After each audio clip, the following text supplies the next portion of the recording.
मैं आज अपनी बात का सिलसिला इसीलिए डॉक्टर राकेश से शुरू कर रहा हूं, क्योंकि डॉक्टर राकेश, मूल बात यह है कि बहुत छोटे छोटे इंसिडेंट हो रहे हैं और कोई ये जरूरी नहीं है कि सारे लोग जाके कांग्रेस को वोट देने लगे। आज अभी अभी आपने अगर तस्वीर देखी होगी, भारत जोड़ो यात्रा में राकेश टिकैत साहब और योगेंद्र यादव जी भी जाके मिले हैं। मतलब योगेंद्र यादव तो चल ही रहे हैं, राकेश टिकैत भी जाके मिले हैं। किसान यूनियन की अपनी पॉलिटिक्स है, उसका एक वर्ग कहता है कि ये लोग सरकार के साथ मिल गए, इत्यादि इत्यादि। लेकिन मुझे ऐसा लगता है कि वो जो राहुल गांधी बार बार एक चीज कह रहे हैं, वो सरकार ना सरकार, बीजेपी की समर्थित पार्टी, विरोधी पार्टी, लेकिन अगर कोई जाके उनके साथ खड़ा है तो वो ये दिखा रहा है कि लोगों का कंसर्न है इस देश के बारे में। वोट कहां देते हैं कहां नहीं देते हैं, वोट की बात बाद में की जाएगी, लेकिन भारत जोड़ो यात्रा का जो एक महत्वपूर्ण पहलू यह है कि how much you are concern कि भारत में इस समय कुछ दिक्कत है और उस दिक्कत को दूर करने की जरूरत है। मूल रूप से ये बात कर लें, और अगर उसके साथ कोई राहुल गांधी के साथ खड़ा है, वो वोट कहां देगा ये देखने वाली बात है। मैं डॉक्टर राकेश शुरू इसी बात से कर रहा हूं, दो चीजों से। ये सांकेतिक हो सकता है कि त्रिपुरा में अगर लेफ्ट और कांग्रेस साथ साथ आ जाए, बहुत छोटी स्टेट है, 60 सीटों की बात है। और दूसरा, ये जो भारत जोड़ो यात्रा में छोटे छोटे संगठन जिनका शायद बहुत पॉलिटिकल वो नहीं है, लेकिन अगर आके अब कमला हसन अगर आके राहुल गांधी के साथ चल रहे हैं तो उनको ना यूपी में कोई वोट मिलने वाला है ना बिहार में उसकी वजह से। लेकिन ये सब सांकेतिक चीजें हैं। इन दोनों पे जरा आपसे टिप्पणी चाहूंगा। देखिए सर, सबसे महत्वपूर्ण बात यह है कि भारतीय जनता पार्टी और खास तौर से नरेंद्र मोदी, इन्हें अजेय सा मान लिया गया है और ऐसा मनवाने में बहुत बड़ी भूमिका मुख्य धारा के मीडिया की है, उनके अपने प्रचार तंत्र की है कि जैसे 2014 के बाद से बीजेपी कभी चुनाव ही नहीं हारी हो, पूरे देश का नक्शा ऐसे भगवा बनाकर सोशल मीडिया पर पेश कर दिया जाता है। जबकि सच्चाई सर ये है कि आधे से ज्यादा राज्यों में बीजेपी नहीं है। दक्षिण में तो बहुत बुरी हालत है उसकी। पश्चिम बंगाल में सब कुछ करने के बावजूद ममता बनर्जी को नहीं रोक पाए। तो धीरे धीरे ये परसेप्शन टूटना शुरू हुआ है कि नरेंद्र मोदी या बीजेपी अपराजेय हैं, उन्हें हराया नहीं जा सकता। गुजरात और हिमाचल का एक साथ चुनाव हुआ। अगर नरेंद्र मोदी इतना बड़ा तिलिस्म है तो दिल्ली से मात्र 200 किलोमीटर की दूरी पर हिमाचल प्रदेश में उनका करिश्मा क्यों नहीं चला? वहां बीजेपी चुनाव हार गई। तो धीरे धीरे, और खुद दिल्ली में, दिल्ली तो देश की राजधानी है, वहां स्वयं बैठे हुए हैं, एमसीडी के चुनाव में बीजेपी को बहुमत नहीं मिला। अब ये के प्रकारण जिस भी तरह से वे मेयर बनाने पर तुले हुए हैं, मारपीट और वो सब हमने देखा सदन में जो हो रहा है। लेकिन मूल बात यह है कि अब धीरे धीरे देश और राजनीतिक दल ये आत्मविश्वास तो वापस जुटाने में सफल हुए हैं कि अगर सब मिलकर लड़े या कुछ लोग मिलकर लड़े, कुछ गठबंधन जैसा बने, ढीला ढाला ही सही, वो चुनाव पूर्व गठबंधन हो तो ज्यादा बेहतर है, तो चुनौती दी जा सकती है। त्रिपुरा के संदर्भ में हम आए उससे पहले थोड़ा सा मैं अतीत में जाना चाहता हूं कि जब अटल बिहारी वाजपेयी की सरकार थी, 3 बार वे प्रधानमंत्री रह लिए थे, इंडिया शाइनिंग था, सब कुछ था। सोनिया गांधी कोई इतनी बड़ी नेता उस वक्त नहीं थी, स्वाभाविक है। अटल बिहारी वाजपेयी की प्रसिद्धि और लोकप्रियता के सामने तो सोनिया उतनी बड़ी नेता नहीं थी, निस्संदेह हमें यह मानना चाहिए। इसके बावजूद जब रणनीति पूर्वक चुनाव लड़ा गया, छोटे दल साथ आए, तो वो अजेय शक्ति जो अटल बिहारी वाजपेयी और भारतीय जनता पार्टी की थी, वो धराशायी हो गई। और ये प्रयोग 2 बार दोहराया गया। यूपीए की सरकार 2 बार बनी। तो ऐसा कुछ नहीं है कि बीजेपी या नरेंद्र मोदी को नहीं हराया जा सकता। अब त्रिपुरा पर लौटते हैं तो वहां 2.5 दशक तक करीब करीब सीपीएम का राज रहा, वामपंथी दलों की सरकार वहां रही, और जो छोटे छोटे बाकी दल, फॉरवर्ड ब्लॉक, सीपीआई, वे भी मिल जाते हैं, जैसे पश्चिम बंगाल में वाम मोर्चे की सरकार रही थी। लेकिन जब परिवर्तन होता है तो कैसे होता है, उसका एक उदाहरण यह भी है कि 25 साल से ज्यादा जिस सीपीएम की सरकार पश्चिम बंगाल में रही, उसके मुख्यमंत्री बुद्धदेव दासगुप्ता ने जब 5वीं बार विधानसभा चुनाव जीता था, तब उन्होंने कहा था हमारे सामने कोई चुनौती नहीं है, अगले चुनाव में भी कोई चुनौती नहीं, हमारे पास 237 सीटें हैं, ऐसी कुछ सीटें थी, और तृणमूल कांग्रेस 30-31 सीटों पर जीती थी। अगले ही चुनाव में बिल्कुल उल्टा हो गया। सीपीएम 30-35 सीटों पर रह गई, ये 60 सीटों पर रह गई और ममता बनर्जी की तृणमूल कांग्रेस भारी बहुमत के साथ सरकार में आ गई और अब लगातार 2-3 चुनाव जीत रही। कोई कल्पना नहीं कर सकता था कि अजेय कम्युनिस्ट पार्टी त्रिपुरा जैसे राज्य में हार जाएगी, लेकिन चुनाव हार गई। उसके बाद वहां जो कुछ हुआ, जिस तरह से संघ और बीजेपी के अनुषंगिक संगठनों ने वहां तोड़फोड़, हिंसा, राजनीतिक हिंसा जो वहां पहले नहीं थी वो शुरू हुई। हम नहीं जानते वहां की जनता परिवर्तन के मूड में है या नहीं है, लेकिन आपने जो शब्द बोला कि ये सांकेतिक पहल है, और ये पहल इस वर्ष जितने चुनाव होने जा रहे हैं, करीब करीब 9-10 राज्यों में, अगर कश्मीर में भी होता है तो 10 राज्यों में चुनाव होगा, वरना 9 राज्यों के विधानसभा चुनाव तय है। जहां कांग्रेस इस स्थिति में नहीं है कि वो सरकार बना पाए, मध्य प्रदेश, छत्तीसगढ़ और राजस्थान, 3 में तो वो, और कर्नाटक में जेडीएस के साथ उसका गठबंधन होगा। लेकिन अगर उत्तर पूर्व के राज्यों में, जहां धीरे धीरे उसका सफाया हो गया, किसी एक राज्य में भी भारतीय कम्युनिस्ट पार्टी मार्क्सवादी के साथ या अन्य किसी के साथ भी वो सत्ता की दौड़ में आ जाती है, तो ये न केवल उस पार्टी के लिए जो सरकार बनाने में प्रमुख पार्टी होगी, बल्कि सहयोगी पार्टी के रूप में कांग्रेस के लिए भी एक तरह से जीवनदायिनी शुरुआत होगी। शुरू की कुछ उनको 2 बूंद जिंदगी की मिल जाएगी, और ये शुरुआत अगर होती रही तो आगे के दूसरे विधानसभा चुनावों में कांग्रेस इस तरह के गठबंधन के लिए तैयार होगी। 2024 अभी दूर है सर, तब क्या होगा इस पर भी हम अभी और आगे बात करेंगे। लेकिन पहले राउंड में मैं ये कहना चाहता हूं, अगर ये गठबंधन 2 पार्टियों का भी होता है तो बीजेपी को थोड़ी बहुत मुश्किलात का सामना वहां करना पड़ सकता है। जी जी, मैं एक छोटी सी टिप्पणी ले लूं, फिर मैं ब्रजेश जी के पास जा रहा हूं। बहुत छोटी सी, मैं ये भी कह रहा था कि भारत जोड़ो यात्रा में अगर कोई साथ आके खड़ा हो रहा है तो जरूरी नहीं है कि वो कांग्रेस को वोट करने जा रहा हो, या लेकिन वो ये जरूर है कि उसका कंसर्न है कि जो देश में हो रहा है उसके प्रति वो उसका कंसर्न है। और हो सकता है वो गैर राजनीतिक लोग हो, बहुत से ऐसे गैर राजनीतिक लोग जाके वहां खड़े हो रहे हैं, तो वो भी एक कहीं ना कहीं इस देश के माहौल को का फिर सांकेतिक रूप में दिखा रहा है। बहुत एक, आप क्योंकि आप चले भी थे और आपने वहां का माहौल भी देखा था, क्या सभी कांग्रेस वाले हैं या नहीं, बिल्कुल जी, नहीं, आपका आकलन बिल्कुल सही है कि भारत जोड़ो यात्रा में, मैं तो मध्य प्रदेश में चला था, लेकिन अगर आप उसके बाद देखें, आपके राज्य में उत्तर प्रदेश में अभी होकर गई। आज के दैनिक भास्कर में खबर देख रहा था, जनरल दीपक कपूर सेना अध्यक्ष रहे, उनके बाद कम से कम लेफ्टिनेंट जनरल, मेजर जनरल स्तर के कई अधिकारी कल राहुल गांधी के साथ चले थे। ये लोग राजनीतिक लोग नहीं है। दीपक कपूर थल सेना अध्यक्ष रहे, आप नहीं कह सकते कि किसी पार्टी के प्रति वे जब पद पर रहे होंगे तब कोई उनका अलग से कोई झुकाव रहा हो। लेकिन जो आप कह रहे हैं कि जो कुछ देश में हो रहा है उससे लोग बेचैन है, गैर राजनीतिक लोग भी बेचैन है कि नहीं, सब कुछ ठीक नहीं चल रहा। और ये जो गलत हो रहा है इसे रोकने की अगर कोई कोशिश कर रहा है, कोई पहल कर रहा है और उसका एक अगुवा बनने की कोशिश राहुल गांधी ने की है, उसके साथ लोग खड़े हो रहे हैं। ये सही बात है कि ये जितने लोग यात्रा में राहुल गांधी के साथ चल रहे हैं, चलेंगे आगे, अगले 10-20 दिन और बाकी है, ये सब कांग्रेस के वोटर हैं या सचमुच 23 और 24 में कांग्रेस को वोट देंगे ही, ये कोई सुनिश्चित नहीं कर सकता। लेकिन एक माहौल बनाने का काम, एक परिवर्तन की हवा चलाने का काम तो ये भीड़ और ये गैर राजनीतिक लोग ज्यादा कर रहे हैं। इसका प्रभाव दूरगामी होता है कि अगर एएस दुलत साहब चल रहे हैं, रॉ के चीफ रहे हैं, अटल बिहारी वाजपेयी के बिल्कुल करीबी थे, सुधींद्र कुलकर्णी चल रहे हैं, आडवाणी के सलाहकार थे, तो लोगों को, आम जो लोग हैं, जो बीच की एक कहना चाहिए मुठभेड़ पर खड़ा हुआ जो मतदाता होता है, जो दायां बाएं हो जाता है, उसके लिए ये सारे संकेत प्रभावी होते हैं। उसे लगता है कि नहीं, समाज के इतने सारे लोग इधर जा रहे हैं तो मैं भी इधर चलता हूं। हो सकता है ज्यादा लोग इधर चलना शुरू हो तो कांग्रेस को कोई लाभ हो। देखना होगा 23 और 24 में इस यात्रा का क्या प्रभाव मिलता है कांग्रेस को। जी, नाम ले लिया है जनरल कपूर का।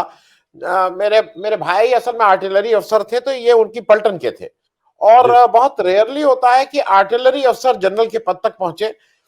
बड़ी बात होती है क्योंकि जनरली इन्फेंट्री वाले ही उस पद पे, जनरल मतलब मेजोरिटी ऑफ द केसेस में, और one of the outstanding generals of Indian army उनके। और आज मुझे जिस बात का हरदम कष्ट रहता है और जिस बात की शिकायत रहती है, और इस वजह से बहुत से लोग कहते हैं कि आप एक आपको हरदम आप क्वेश्चन पूछते रहते हैं बीजेपी से, वो शिकायत ये है कि कुछ चीजों को छोड़ दिया जाता है। इंडियन आर्मी के जनरल को अगर आज आप इसलिए क्योंकि वो राहुल गांधी के साथ चल रहा है उसको ट्रोल करने लगी है, उसके बारे में गलत बात कहने लगी है, तो ये आपकी मानसिकता ज्यादा दिखाता है। और लोगों को मतलब मैं इसलिए कह रहा हूँ, वो देख ले, one of the finest general of Indian army general Kapoor, artillery अफसर, ये आसान बात नहीं है आर्टिलरी अफसर का जनरल के उस तक जाना। आपके घर अगर किसी के घर में कोई अफसर मतलब फौज में हो तो ये उससे पूछा जा सकता है। आप मुझे इजाजत दें तो मैं बाकी नाम भी गिना देता हूं, कितने बड़े बड़े लोग कल चले थे। Lieutenant general Deepak Kapoor, sorry general Deepak Kapoor, lieutenant general R K Hooda, lieutenant general V K Narula, air marshal P S Bhangu, major general Satvir Chaudhary, major general Dharmendra Singh, colonel Jitendra Gill, colonel Pushpendra Singh, lieutenant general DDS Sandhu, major general Vishambar Dayal, colonel Rohit Chaudhary. ये वे नाम है जो आज के अखबार में छपे हैं दीपक कपूर साहब के बाद। ये बड़ी बात है, इतने सारे जिम्मेदार अधिकारी जो फौज में रहे वे राहुल गांधी के साथ चले। जी जी जी, मैं डॉक्टर राकेश आपके पास फिर से आ रहा हूं, लेकिन उसके पहले मैं दो चीजें इसलिए स्पष्ट करूं। जो एक बात आपने ये कही, अखिलेश यादव जी को ये कहना नहीं चाहिए था, ठीक है, भाषा की मर्यादा रखनी चाहिए, लेकिन ये भाषा की मर्यादा आप जिनके सामने खड़े हैं उनका भी जरा देख लीजिए। मैं दो तीन वजहों से ये बात कह रहा हूं। जिस तरह की बातें उनके, देखिए ये किसी को भी, जिस तरह की बातें उनकी पत्नी के लिए, उनके बच्चों के लिए जो ट्वीट किया जा रहा था वो आपके सामने है। दूसरी बात, वो जो पुलिस की बात है, हमारे एक दर्शक है वो कह रहे हैं जो पुलिस बीजेपी नेता की वकालत करे वो अखिलेश को जहर क्यों नहीं दे दे। मैं किसी अपराधी का वकील नहीं हूं, लेकिन मेरा यह भी है कि पुलिस जज नहीं है, और जिस तरह से विकास दुबे को लाके आपने जीप पलटाई थी और उसके बाद उसका इनकाउंटर हुआ था, आप कहिए कुछ भी, क्यों नहीं किसी को डर लग सकता है भाई? अगर जस्टिस लोया की डेथ के आज तक आपने ठीक से इन्वेस्टिगेशन नहीं किया, क्यों नहीं डर लगेगा? अगर आपके यहाँ के हरेन पांड्या की हत्या हुई, क्यों नहीं डर लगेगा? तो मैं सिर्फ ये कह रहा हूं कि ये लोग जिनसे अखिलेश यादव या राहुल गांधी लड़ रहे हैं, उनके लिए ये मन में ये आशंका होना कोई बहुत गलत नहीं है मेरे हिसाब से। मैं दूसरा एक और चीज डॉक्टर राकेश आपसे भी इस पे जरा समझना चाहूंगा। जो बार बार एक लोग ये कहते हैं कि 1980 में आरएसएस कांग्रेस के साथ खड़ा था। मुझे लगता है कि आरएसएस अपनी नीतियों में बिल्कुल क्लियर है। आरएसएस को ये समझ में आता था 1980 में कि वो जनसंघ को समाजवादी कहीं मटियामेट ना कर दें, और वो उस समय की जो स्थिति थी जब समाजवादियों के बीच ड्यूअल मेंबरशिप को लेकर झगड़ा हुआ, पार्टियां अलग हुई, तो उस समय के आरएसएस को ये लगा कि कहीं भाई 2 सीट पे आ गए थे ना 84 में, तो ये कहीं 2 सीट से दफन खत्म ही ना हो जाए। तो शायद उस समय टैक्टिकली ये जरूरी था कि इनको जिताया जाए।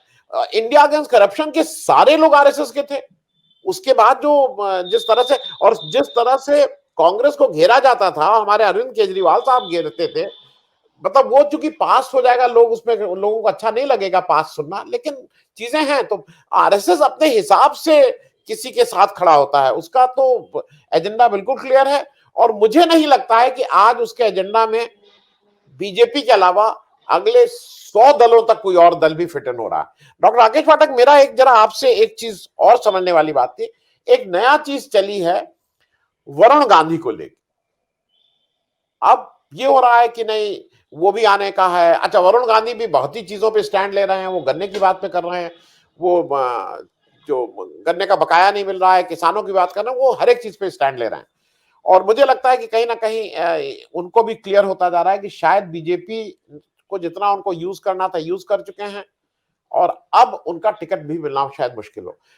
वरुण गांधी के डेवलपमेंट पे आपको क्या लगता है कि ये कांग्रेस के लिए अच्छा संकेत है, बीजेपी के लिए खराब संकेत है, क्या है ये? देखिए, पहले तो आरएसएस वाली बात को थोड़ा सा साफ कर दें कि आपने कहा कि 80 में साथ था, लेकिन अब जो स्थिति है, राष्ट्रीय स्वयंसेवक संघ का जो एजेंडा है 1925 से, नरेंद्र मोदी कम से कम उस सारे एजेंडे को पूरा करने में तो लगे हैं।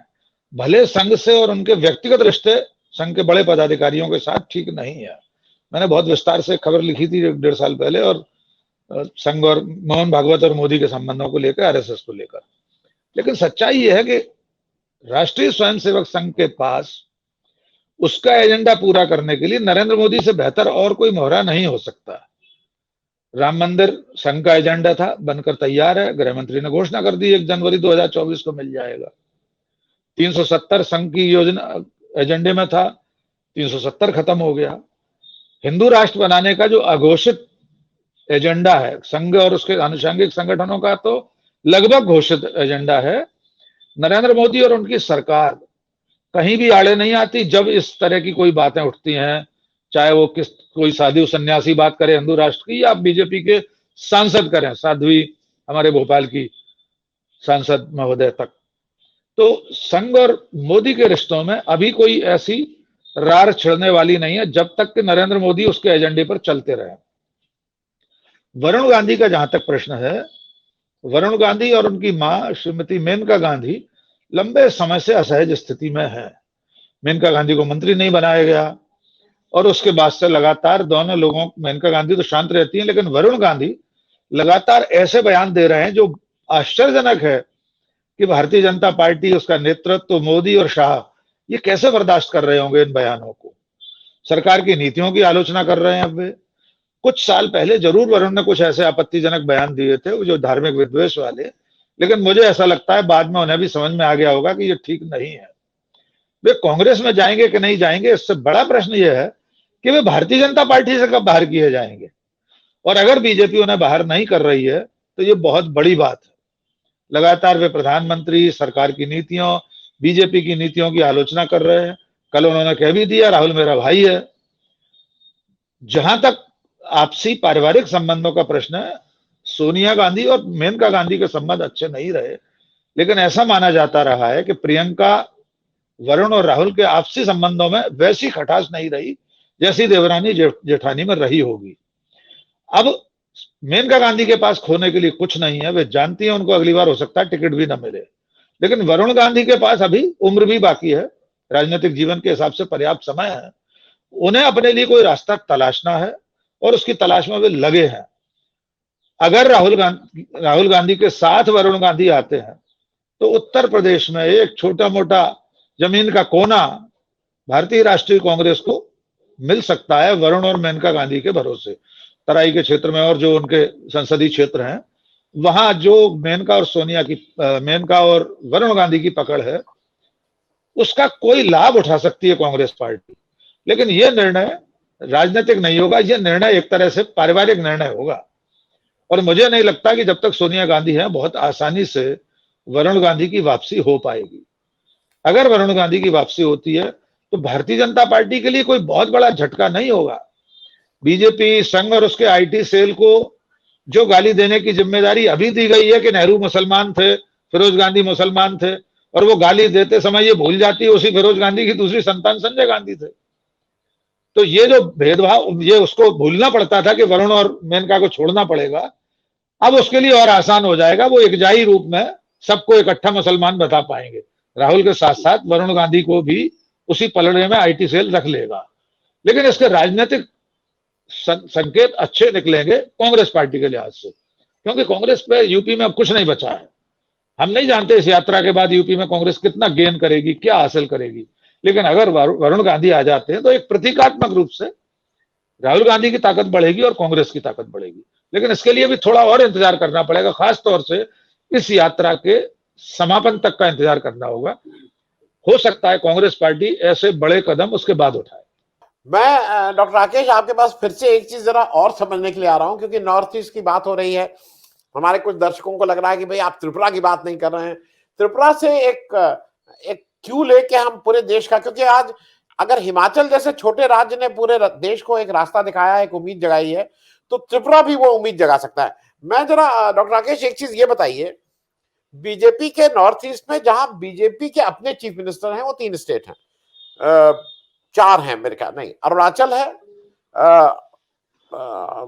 असम है, त्रिपुरा है, और बाकी उनका कोलिएशन है। मतलब वो उसके साथ कुछ कहीं 2 उनके एमएलए जीते हैं, उन्होंने एनडीए बना लिया, कहीं कुछ बना लिया। वो तीनों लोग जो तीनों वीरेंद्र सिंह साहब, मानिक शाह साहब और हेमंत बिस्व शर्मा, ये सब पुराने कांग्रेसी हैं। तो कहीं इस जोश में कि कांग्रेस मुक्त भारत में, जो मैं कई बार अब कह रहा हूं, वो बीजेपी युक्त कांग्रेस तो नहीं हो गई है, क्योंकि ये सब कांग्रेस के हैं। और अगर आप नए आदमी को इधर ला सकते हैं तो पुराना आदमी भी तो उधर से इधर आ सकता है, इसकी संभावना को रूल आउट किया जा सकता है। देखिए, पूर्वोत्तर में दल बदल पहले भी बहुत होता रहा है। जो छोटे छोटे दल हैं, मेघालय वगैरह में भी आपने देखा होगा कि जरा जरा से में दो दो विधायकों वाले नेता ने, पार्टी वाले नेता ने मुख्यमंत्री बनकर सरकारें बना ली। दल बदल इतनी तेजी से वहां होता रहा है कि बड़ा अस्थिर माहौल रहा हमेशा। ये माना जा सकता है कि तमाम राज्यों में कांग्रेस के ही जो दिग्गज बड़े बड़े नेता थे वो बीजेपी में चले गए और आज बीजेपी मजबूत हो गई है वहां। ये बात अकेले पूर्वोत्तर की क्यों, 2014 में जब पहली बार नरेंद्र मोदी प्रधानमंत्री बने थे तब सदन में, लोकसभा में 99 या 100 ऐसे सांसद थे जो भूतपूर्व कांग्रेसी थे। जगदम्बिका पाल से लेकर बड़ी लंबी फहरिस्त है। आज भी मध्य प्रदेश में बीजेपी की सरकार बनी हुई है ज्योतिरादित्य सिंधिया की बदौलत। 22-24 विधायक कांग्रेस के बीजेपी में शामिल हुए। तो ये दल बदल तो आगे चलकर उत्तर प्रदेश, पूर्वोत्तर में होगा ही। ये नासूर वहां बना रहेगा जब तक कि वहां की जनता खुद इसको नहीं नकारेगी। और वहां क्यों, हम पूर्वोत्तर का क्या दोष दें? मध्य प्रदेश जैसे राज्य में कल्पना नहीं की जा सकती थी कि दल बदल के बाद ऐसी सरकारें बनेंगी। कर्नाटक वगैरह में तो होता रहा था, लेकिन मध्य प्रदेश में तो कभी नहीं हुआ। 67 में राजमाता ने जब दल बदल किया था उसको छोड़कर। तो उत्तर पूर्व या पूर्वोत्तर के राज्यों में भारतीय जनता पार्टी का अपना कोई जनाधार नहीं था। लेकिन अब आप इससे इनकार नहीं कर सकते कि लगातार पिछले 8 सालों में सरकारें बना बनाकर, बड़े बड़े दल के बड़े नेताओं को अपनी तरफ लाकर बीजेपी ने अपना एक संगठन भी वहां खड़ा कर लिया है, विधायक भी खड़े कर लिए हैं। अरुणाचल में भले 1-2 बार ऐसा हुआ कि सुप्रीम कोर्ट तक मामला गया, फिर सरकार बहाल करनी पड़ी वगैरह वगैरह, लेकिन अंततः आज चुनौती कांग्रेस के सामने है कि क्या वो सुबह के भूलों को शाम को घर वापस ला सकती है। अगर पूर्वोत्तर में ऐसा कर पाई तो वो भगदड़ वहां भी मचेगी और उल्टी गंगा बहने लगेगी। लेकिन वो तब होगा जब लोगों को जीत की संभावना दिखाई देगी। जब तक नेताओं को, कार्यकर्ताओं को ऐसा लगेगा कि भारतीय जनता पार्टी में रहकर ही जीता जा सकता है, सरकार बनाई जा सकती है, और जब तक कांग्रेस इस लायक न हो जाए कि वो किसी को ओबलाइज कर पाए, राज्यसभा में भेज पाए। आपने शुरू में एक उदाहरण दिया था संतोष मोहन देव की सुपुत्री का, सुष्मिता देव का।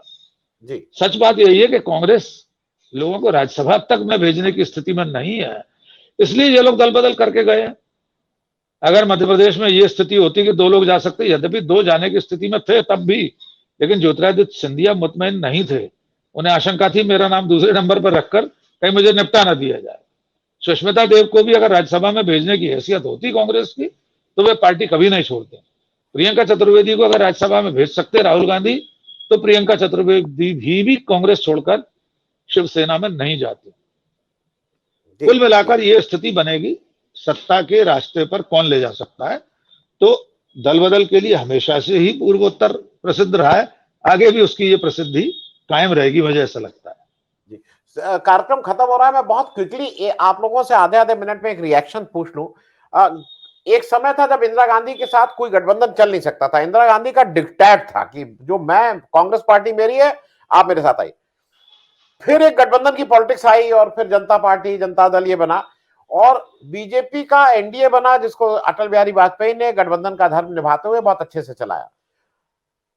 फिर कांग्रेस की आई, मनमोहन सिंह साहब ने वो गठबंधन का बहुत सक्सेसफुली 2 वो चलाए। अब मोदी जी का राज है, कोई गठबंधन नहीं। अगर गठबंधन के साथी लोग आ भी रहे हैं तो उनको धीरे धीरे या तो मैं अपने में समाहित कर ले रहा हूं या वो हमें छोड़ के भाग जा रहे हैं। मैं सिर्फ एक क्विक आपसे रिस्पॉन्स, गठबंधन के मामले में आज अगर आप कहीं पे पूरे देश में जाएंगे, जो भी छोटी रीजनल पार्टियां हैं जिनकी अपनी ताकत है, वो कांग्रेस को प्रेफर करेंगी कि वो बीजेपी को प्रेफर करेंगे। मतलब एनडीए या यूपीए में आज ज्यादा संभावना किसमें आपको लगती है कि गठबंधन उनके साथ ज्यादा होना आसान है? बहुत क्विक रिस्पॉन्स डॉक्टर राकेश, आपसे शुरू कर दे रहे हैं, बहुत क्विक। देखिए, जो दल परंपरागत रूप से भारतीय जनता पार्टी के साथ रहे हैं वे तो उनके साथ ही रहेंगे। यद्यपि पिछले सालों में अकाली दल और कई सारे दल छोड़कर जा चुके हैं बीजेपी। बड़े डॉक्टर साहब, अकाली, शिवसेना, जनता दल, आप नाम लीजिए ना, ये सब लोग बिल्कुल जो बड़े वाले सब जा चुके हैं। जी बिल्कुल बिल्कुल, लेकिन कुछ दल ऐसे हैं जो शायद जिंदगी में कभी बीजेपी के साथ नहीं जाएंगे, जैसे लालू यादव की पार्टी। ऐसी जो पार्टियां हैं वे अपने अपने राज्यों में हित देखेंगी, क्योंकि लोकसभा चुनाव में अभी देरी है।